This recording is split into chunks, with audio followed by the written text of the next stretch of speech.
गड़ीब्लू एक छोटा शांत गांव जो कर्नाटक के घने जंगलों के किनारे बसा हुआ था। यहाँ के लोग सादगी से जीवन जीते थे। सुबह खेतों में काम, दोपहर को कुएं के पास बातें और रात को ताजी हवा में नींद। लेकिन वो शांति अब बीते जमाने की बात हो गई थी। कुछ महीनों से एक रहस्यमयी डर पूरे गांव में फैल चुका था। शुरुआत में लोगों ने सोचा कि कोई जंगली हाथी भटक कर आया होगा, लेकिन जब एक ही रात में 3 घरों को चकनाचूर कर दिया गया। एक सुबह गांव के सबसे बुजुर्ग व्यक्ति नरसप्पा बुरी हालत में सरपंच के पास पहुंचे। उनके शरीर पर खरोंचें थीं, कपड़े फटे हुए थे और आंखों में गहराई तक बैठा डर। उन्होंने कांपती आवाज में कहा, मैंने उसे देखा। वो हाथी नहीं था, वो राक्षस था। उसकी एक आंख लाल थी और जब वो मेरी तरफ दौड़ा तो जमीन हिलने लगी। सरपंच और बाकी गांव वाले नरसप्पा की बातों को पहले तो सिर्फ डर का असर मान बैठे, लेकिन फिर अगली रात कुछ ऐसा हुआ जिसने सभी की नींद उड़ा दी। कन्हैया नाम का किसान अपने खेत की रखवाली के लिए रात में टॉर्च लेकर निकला था। उसकी पत्नी ने बताया कि उसने रात में जोर की आवाजें सुनी, जैसे कोई दीवार तोड़ी जा रही हो। जब सुबह गांव वाले खेत पहुंचे तो वहां कुछ नहीं बचा था। फसलें कुचली जा चुकी थीं। एक किनारे कन्हैया का शरीर पड़ा था, पूरी तरह से रौंदा हुआ। यह कोई सामान्य हमला नहीं था, गांव के एक नौजवान ने कहा। उसने सिर्फ फसल नहीं कुचली, उसने इंसान को जानबूझकर मारा है। उस दिन के बाद जैसे डर गांव की हवा में घुल गया। रात होते ही दरवाजे बंद होने लगे, मवेशी पेड़ों से बांधकर नहीं छोड़े गए और बच्चों को सख्त मना थी घर से बाहर निकलने की। लोगों ने मंदिरों में विशेष पूजा शुरू कर दी। कई तो गड़ीब्लू छोड़ने की बात करने लगे। आखिरकार गांव के कुछ लोग पास के शहर में सरकारी कार्यालय पहुंचे और वन विभाग से गुहार लगाई। साहब, वो हाथी नहीं है, वो मौत है। उसे कोई शिकारी ही खत्म कर सकता है। वन अधिकारी भी परेशान हो गए थे। उन्होंने पहले भी कई हाथियों को ट्रैक किया था, लेकिन यह मामला कुछ अलग था। हर हमले का तरीका बदल रहा था, कभी खेतों में, कभी घरों के पास, कभी रास्तों पर। कहीं पैरों के निशान नहीं, कहीं आधा खाया मवेशी और कहीं सिर्फ टूटी फूटी झोपड़ी। यह हाथी शातिर है, यह समझदार है और शायद ये इंसानों से बदला ले रहा है, एक अधिकारी ने धीरे से कहा। गड़ीब्लू अब सिर्फ एक गांव नहीं था, वह एक डर का नाम बन चुका था। और उस डर की जड़ में था एक हाथी जो न किसी पैटर्न में चलता था, न किसी डर में रुकता था। लेकिन इस उग्रता के पीछे क्या कहानी थी? क्यों एक विशाल जीव जिसे अक्सर शांत और बुद्धिमान माना जाता है, अब बर्बादी का दूसरा नाम बन गया था? इन्हीं सवालों के जवाब ढूंढने और उस गड़ीब्लू हाथी का सामना करने के लिए बुलाया गया केनेथ एंडरसन को। शहर के एक पुराने सरकारी बंगले में बैठे थे केनेथ एंडरसन। सामने एक वन अधिकारी परेशान चेहरे के साथ रिपोर्ट पढ़ रहे थे। वहां की खामोशी को तोड़ा उस आदमी ने जो गड़ीब्लू से आया था। उसके कपड़े धूल से सने हुए थे, चेहरे पर थकान और आंखों में खौफ था। सर, आपने जो भी शिकारी भेजे, कोई काम नहीं आया।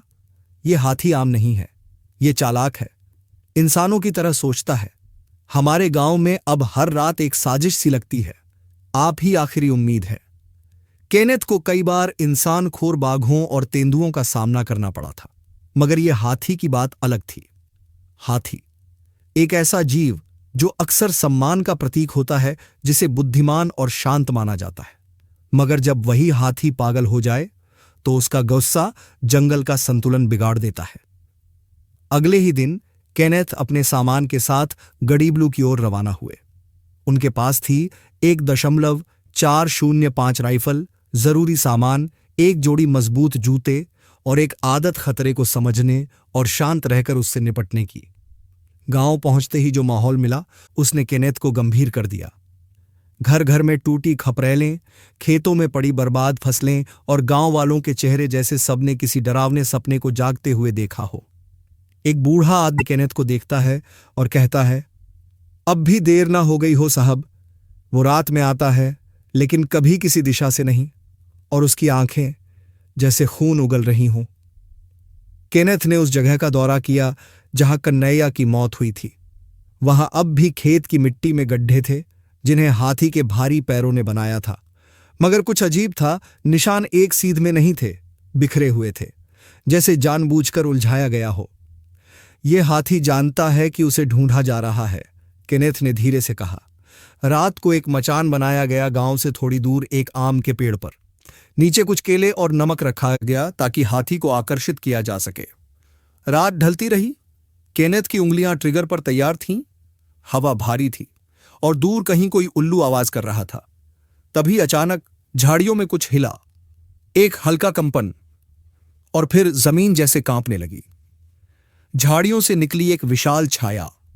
कोई शेर नहीं, कोई तेंदुआ नहीं, ये था वही गडीब्लू का कुख्यात हाथी। उसकी सूंड से मिट्टी उड़ती हुई, उसकी चाल भारी लेकिन चुपचाप, जैसे हर कदम किसी योजना का हिस्सा हो। केनेथ ने राइफल थामी, लेकिन उसे गोली चलाने का कोई साफ मौका नहीं मिला। हाथी बहुत करीब नहीं आया। उसने केले सूंघे और अचानक सीधे पेड़ की ओर देखा। क्या वो मुझे देख रहा है? केनेथ के मन में आया, और अगले ही पल हाथी ने सूंड उठाई और पेड़ के तने पर जोर से मारा। मचान हिलने लगा, लकड़ियां चरमराईं, लेकिन केनेथ संतुलन में रहे। हाथी एक बार फिर गर्जना करता है और फिर जैसे आया था वैसे ही चला जाता है, गहराई में, अंधेरे में गुम। केनेथ नीचे उतरते हैं।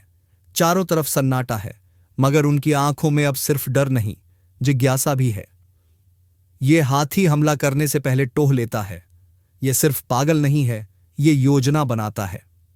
गांव वालों के लिए वह राक्षस था। शिकारी की नजर में वह अब एक रणनीतिक खिलाड़ी था, खतरनाक, जिद्दी और शायद किसी दर्द से भरा हुआ। अब शुरू होने वाला था असली खेल, एक शिकारी और एक उग्र हाथी के बीच। अगली सुबह केनेथ ने अपनी डायरी में नोट किया, ये हाथी सिर्फ बलवान नहीं है, ये समझदार भी है। ये हर कदम सोचकर चल रहा है। अगर इसे हराना है तो मैं सिर्फ ताकत से नहीं, दिमाग से भी लड़ूंगा। गडीब्लू के जंगल अब सिर्फ पेड़ों और झाड़ियों का घर नहीं थे। अब वे एक भूतहा अखाड़ा बन चुके थे, जहां एक विशाल जानवर अपनी चालें चल रहा था और हर मोहरे की कीमत इंसानी जान थी। केनेथ ने अपने लिए एक खास रणनीति तैयार की। उन्होंने गांव के बाहर 3 ऊंचे मचान बनवाए, अलग अलग दिशाओं में। इनमें से हर एक किसी पुराने हमले की दिशा को देखते हुए लगाया गया था। इसके साथ ही उन्होंने गांव वालों से उस हाथी के पिछले हमलों की बारीक जानकारी ली, कब आया, किस दिशा से, कितनी देर ठहरा और किस जगह सबसे ज्यादा नुकसान हुआ। इन जानकारियों से एक पैटर्न उभरने लगा। हाथी कभी लगातार 2 रात एक ही दिशा से नहीं आता था, लेकिन तीसरी रात वह अक्सर किसी पुराने रूट पर लौट आता था। यह समझना बेहद जरूरी था, क्योंकि इसका मतलब था कि वह इंसानों के व्यवहार को समझने की कोशिश कर रहा था। एक रात केनेथ मचान पर अकेले बैठे थे। पास में सिर्फ उनका कैमरा और राइफल थी। चांद आधा था और जंगल स्याह सन्नाटे में डूबा हुआ। तभी अचानक एक झाड़ी हिली। केनेथ ने नजरें तेज कीं। सांस रोके उन्होंने धीरे से राइफल की सेफ्टी खोली। झाड़ियों से निकली एक हल्की सी आहट, फिर 2 नरम कड़े कदमों की गूंज, और फिर अंधेरे में चमकी 2 लाल आंखें। हाथी! लेकिन यह बार एक और बात अजीब थी, हाथी अकेला नहीं था। उसके पीछे एक और छोटा हाथी था, शायद कोई किशोर हाथी जो उसके साथ घूम रहा था। मगर मुख्य हाथी वही था, राक्षसी, गुस्सैल और भयावह। अचानक हाथी ने सूंघना शुरू किया, हवा में सूंड हिलाई, और फिर वो केनेथ की दिशा में देखने लगा। केनेथ पूरी तरह शांत, स्थिर और ध्यान केंद्रित। पर हाथी रुका नहीं। उसने धीरे धीरे चलना शुरू किया, सीधे मचान की ओर। केनेथ अब और इंतजार नहीं कर सकते थे। उन्होंने राइफल तानी और एक निशाना साधा, लेकिन हाथी ने अचानक झपट्टा मारा, एक पेड़ को धक्का दिया और जोर से चिंघाड़ा। गोली चली, जंगल गूंज उठा। हाथी घायल हुआ, मगर गुस्से में और ज्यादा पागल हो गया। उसने दौड़ना शुरू किया, पेड़ पेड़ हिलने लगे जैसे भूचाल आ गया हो। केनेथ ने दोबारा गोली चलाई, लेकिन वो अब झाड़ियों में गुम हो चुका था। अगली सुबह केनेथ ने देखा जंगल की जमीन पर खून की लकीरें थीं और कुछ जगहों पर टहनियां टूटी थीं।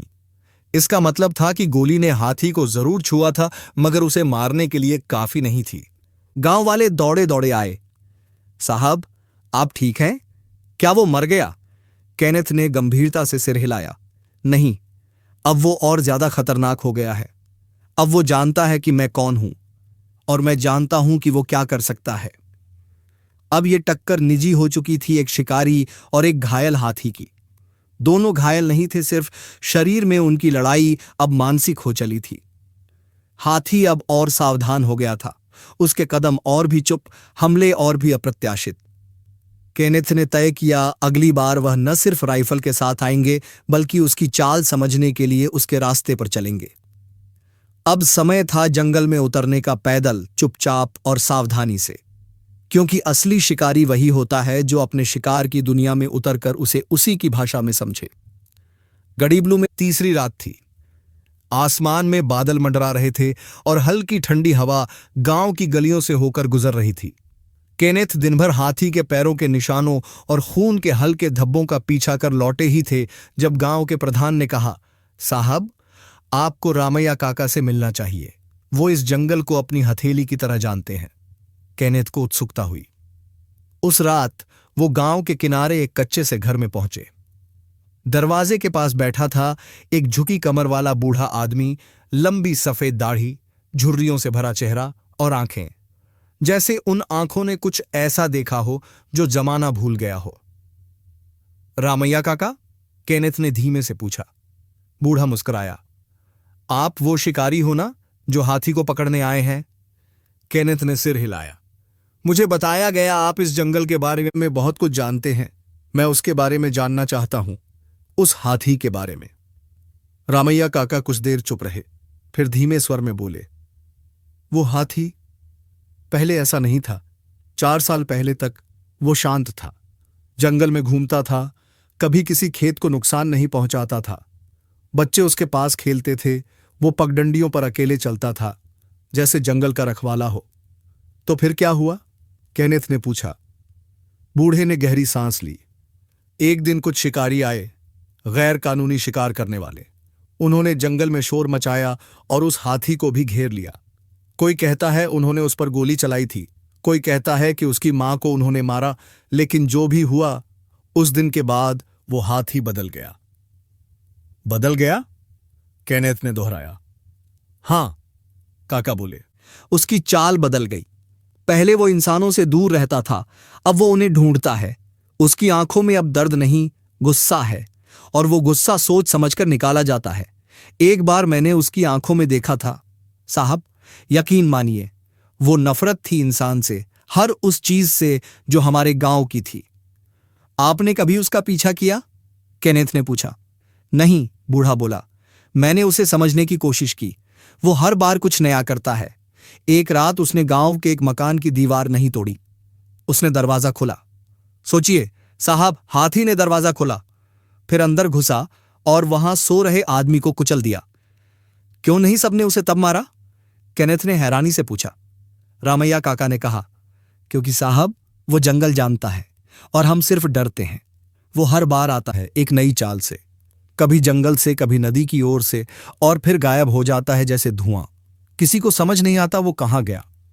फिर वो धीरे से बोले, पर साहब, एक बात और जान लीजिए, वो आपको अब जानता है। आपसे भी वही करेगा जो बाकी सबके साथ किया, मगर फर्क यह है, अब ये उसकी आखिरी लड़ाई हो सकती है, और शायद आपकी भी। कमरे में सन्नाटा छा गया। केनेथ की आंखें बुझी नहीं थीं, मगर उनमें एक नई गंभीरता थी। धन्यवाद काका, आपने जो बताया वो मेरी समझ को बदल देगा। अब मुझे उसके दिमाग को पढ़ना होगा, सिर्फ ताकत से नहीं, उसके दर्द को समझकर। रात गहरा चुकी थी।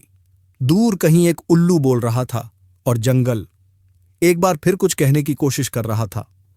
अब तक केनेथ को यकीन हो गया था यह कोई आम हाथी नहीं है। यह एक ऐसा जीव था जो सोचता था, याद रखता था और इंसानों के खिलाफ अपनी चालें चलता था। अब इस खेल में सिर्फ ताकत नहीं, सूझबूझ की भी जरूरत थी।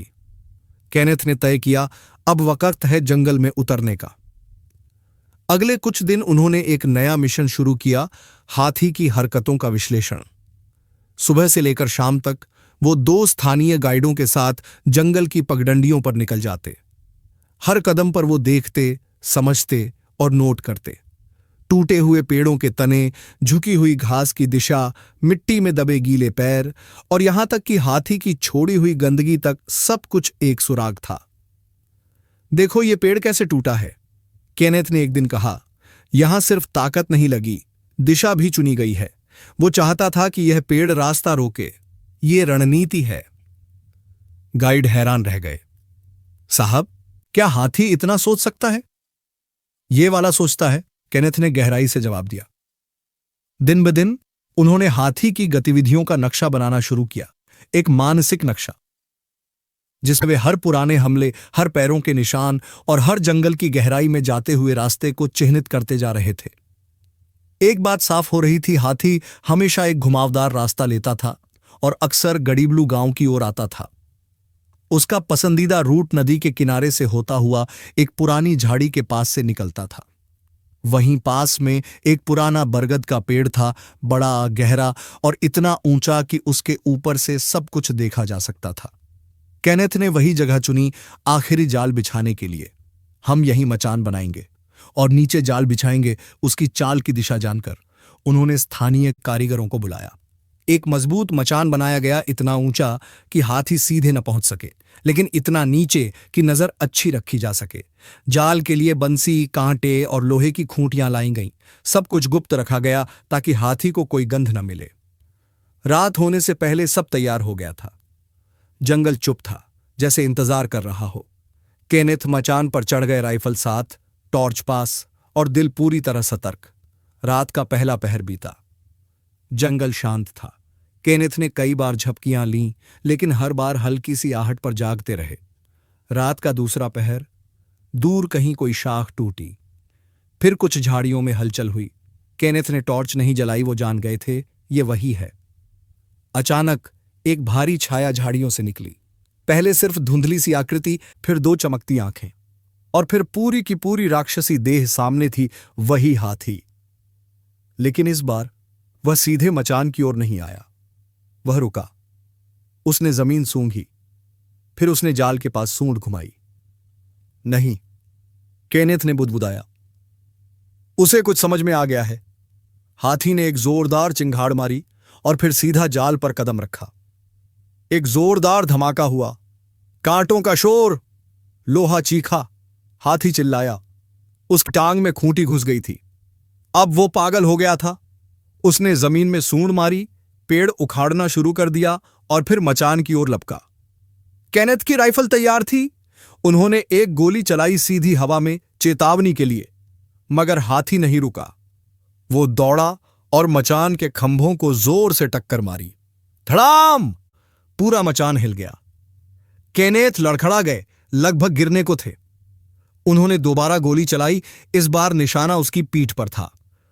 हाथी चिंघाड़ा, एक कदम पीछे हुआ, फिर और गरस्से में लौटकर आया।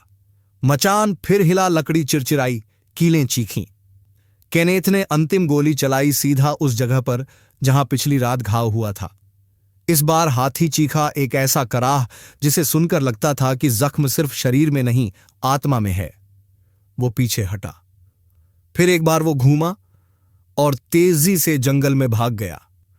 केनेथ थक कर मचान पर बैठ गए, पसीने से भीगे, राइफल के संग चुपचाप। नीचे जाल टूटा पड़ा था, लेकिन निशान बता रहे थे हाथी बुरी तरह घायल हुआ है। गांव वालों की आंखों में अगले दिन आशा की हल्की सी चमक थी, मगर केनेथ जानते थे अब वो जानवर फिर लौटेगा और अगली बार ये खेल और खतरनाक होगा। गड़ीबलू का जंगल अब जैसे सांसें रोक कर खड़ा था। पिछली रात की मुठभेड़ में हाथी बुरी तरह घायल हो गया था, लेकिन अब वो और भी खतरनाक हो चुका था। घायल जानवर सबसे ज्यादा खतरनाक होता है, और अगर वो हाथी हो तो अंदाजा भी मुश्किल होता है कि कब, कहां और कैसे हमला करेगा। केनेथ को एहसास हो गया था अब अंतिम दांव लगाना होगा। यह शिकार नहीं था, यह एक सीधा आमना सामना था, एक इज्जत और जान की लड़ाई। उन्होंने जंगल के नक्शे फिर से देखे। एक जगह उनके ध्यान में आई, एक गहरी छुपी हुई खाई। उसके दोनों तरफ घना जंगल था और बीच में एक खुला मैदान।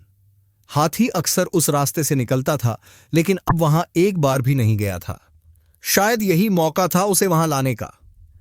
अगर मैं उसे इस खाई की ओर ले आऊं तो मेरे पास आखिरी मौका होगा। केनेथ ने योजना बनाई, एक मचान नहीं बल्कि जमीन से सीधा सामना। इस बार वह ऊपर से नहीं देखेगा, इस बार वो उस जैसे ही जमीन पर खड़ा होगा। गांव वालों और कुछ बहादुर सहायकों की मदद से उन्होंने उस इलाके में कुछ आवाजें और गंधें फैलाईं, घास, सूखे केले, पुराने चिथड़े जो हाथी को चिढ़ा सकें। फिर खाई के पास एक मजबूत चट्टान के पीछे उन्होंने खुद को छुपाया राइफल के साथ, पूरी तैयारी में। रात उतरने लगी। जंगल में सन्नाटा था। पेड़ों की शाखें भी जैसे डर के मारे हिलने से परहेज कर रही थीं। हर पत्ता, हर सरसराहट एक चेतावनी बन गई थी। फिर एक धीमी सी ध्वनि टूटती टहनी, फिर भारी सांसों की गूंज वो आ रहा था। चांद की रोशनी में केनेथ ने उसकी परछाई देखी, पहले सिर्फ उसकी सूंड, फिर विशाल शरीर। उसके चलने में अब पहले जैसी गरिमा नहीं, बल्कि जख्मी क्रोध था। उसकी चाल डगमगा रही थी, लेकिन उसकी आंखों में आग थी। वो सीधे उस तरफ बढ़ा जहां गंध फैलाई गई थी। फिर उसने रुककर सूंघा और अचानक उसकी नजरें सीधी उस चट्टान की ओर घूमी जहां केनेथ छुपे थे। वो जान गया था। एक सेकंड का भी समय नहीं गंवाया, वो दहाड़ता हुआ दौड़ पड़ा। उसकी आंखों में एक ही भावना थी, विनाश। केनेथ झुके, सांस थामी और राइफल को सीधा किया। पहली गोली हाथी की खोपड़ी को छूते हुए निकली। दूसरी गोली कंधे में लगी, लेकिन रफ्तार नहीं रुकी। हाथी अब मात्र 20 गज की दूरी पर था, उसके पैर जमीन फाड़ते हुए दौड़ रहे थे। तीसरी गोली सूंड के नीचे, एक जोरदार कराह। हाथी थोड़ा डगमगाया, लेकिन रुका नहीं। अब बस 10 गज थे और एक आखिरी मौका। केनेथ ने गहरी सांस ली, हाथ मजबूत किया और चौथी गोली चलाई सीधी उसकी आंख और माथे के बीच। एक पल को सब रुक गया। हाथी जैसे हवा में थम गया। फिर एक भारी गर्जना के साथ वो वहीं खड़ा रहा। उसकी आंखें धुंधलाईं और फिर पूरे बल से जमीन पर गिर पड़ा। धड़ाम! जंगल कांप गया। धूल उड़ी, पक्षी उड़ गए और कुछ देर बाद सन्नाटा। केनेथ वहीं बैठ गए, थके हुए, पसीने से तर, लेकिन जीवित।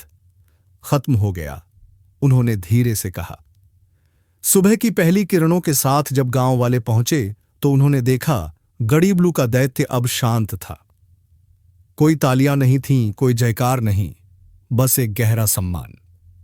केनेथ ने उसकी आंखों में देखा, अब वहां कोई गुस्सा नहीं था, सिर्फ थकावट और शायद शांति। तुम एक योद्धा थे, उन्होंने बुदबुदाया, और गड़ीबलू के जंगल ने पहली बार राहत की सांस ली। गड़ीबलू के जंगल में उस सुबह की हवा कुछ अलग थी, हल्की ठंडी, थोड़ी उदास और बहुत शांत। वो शोर जो महीनों से इस जंगल की पहचान बन गया था, टूटी शाखाएं, भागते जानवर, चीखते इंसान, सब खत्म हो गया था। अब वहां सिर्फ एक अजीब सी खामोशी थी, जैसे पूरा जंगल शोक मना रहा हो। गड़ीबलू हाथी का विशाल शरीर अब जमीन पर शांत लेटा था। उसकी सूंड मिट्टी से ढकी थी, आंखें आधी खुली, लेकिन अब उनमें कोई आग नहीं थी, सिर्फ थकान और चुप्पी। पास में खड़े केनेथ की राइफल अब नीचे थी और उनकी आंखों में जीत की चमक नहीं, बल्कि एक बोझ सा बैठ गया था। गांव वाले आए, धीरे धीरे, बिना कोई शोर किए। पहले वो हाथ जोड़कर खड़े हुए, कुछ ने मस्तक झुकाया। एक बुजुर्ग औरत ने कहा, अब जंगल फिर से जिएगा, लेकिन उसकी आवाज में भी कोई खुशी नहीं थी। हाथी ने कई जिंदगियां ली थीं, घर तोड़े थे, खेत रौंदे थे, लेकिन अब जब वो सामने निर्जीव पड़ा था तो कोई उसे दानव नहीं कह पा रहा था। केनेथ चुप थे। उन्होंने कई बार सोचा था कि जब यह मिशन पूरा होगा तो वो सुकून महसूस करेंगे, लेकिन उस पल जब हाथी गिरा था, उन्हें एक झटका लगा था, जैसे कोई भारी दरवाजा भीतर बंद हो गया हो। क्या मैंने सही किया? इस सवाल ने उन्हें उस सुबह से अब तक अकेला नहीं छोड़ा। उन्हें एक पुरानी बात याद आई, जब एक आदिवासी ने कहा था, जंगल में हर जानवर देवता है, अगर वो बेकाबू हो जाए तो समझो कहीं उसका सम्मान टूटा है। क्या सच में? क्या गड़ीबलू का हाथी कभी शांत था? क्या वो पहले किसी पेड़ के नीचे अकेले बैठता था? क्या उसकी यादों में कोई खोई हुई साथी हथिनी थी? क्या किसी मशीन, किसी शोर, किसी इंसानी जिद ने उसकी दुनिया को तहस नहस कर दिया था? उसने हमला किया क्योंकि वो समझ नहीं सका कि दर्द कहां से आया। शाम को केनेथ ने गांव वालों से कहा, मैं चाहता हूं कि इसे ऐसे ही छोड़ दिया जाए, ना चमड़ी निकाली जाए, ना दांत हटाए जाएं। ये जंगल का राजा था और इसे यहीं विश्राम करना चाहिए। गांव के बुजुर्गों ने सिर हिलाया। उस रात जंगल में एक छोटी सी अग्नि जली। कोई शोर नहीं हुआ, कोई शिकार की जीत का जश्न नहीं, बस एक मौन विदाई। पास के पेड़ पर उल्लू ने एक बार पुकारा और फिर शांत हो गया।